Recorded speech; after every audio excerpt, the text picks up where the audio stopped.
The Philippine Air Force stressed that there are standards being followed in the conferment of awards and badges to its reservists. Before we confer an award, pinapasa to natin sa board, and this board would approve of the awards, and they would be publishing a general orders that would determine yung pag-confer talaga ng official award. But one of the PAF reservists now facing criticism is former Representative Mikey Romero, who holds the rank of Brigadier General. This is due to the number of awards and badges Romero has, which some said even surpasses those of General Antonio Navarrete, the Armed Forces of the Philippines Chief of Staff. One of the awards questioned by retired Colonel Rodrigo Bonifacio is Romero's Gold Cross Medal, which according to him is only given to those who have shown gallantry in actual combat.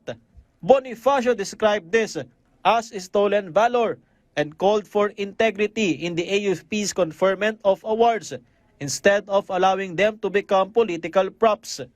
In a statement, Romero maintained that his service to the AFP as a former legislator and member of the reserve force has been focused on providing support to strengthen the military that defends the country. Romero added, he did not ask for or lobby for the awards he received, and that these were voluntarily conferred based on his service.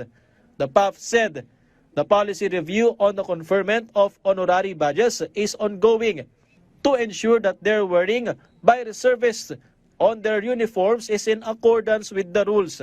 This is an administrative exercise so that we could ensure that all records in the uniform wear are standard, accurate, and aligned with all our existing regulations. A reservist may also be held accountable if found to have violated the prescribed rules. Lahat ng mga bagay na ito is may proseso, tinitignan po at covered by orders. You cannot just wear it. Now, as regards the punishment, hindi po nakita, we need to undergo due process then. Hindi po kagad outright pag nakita natin ganito, sinabi ng ibang tao, gagawin kagad. Pinaka-maximum yan is usually delisment. No? And more of which are, meron po tayong mga warning, ini-issue.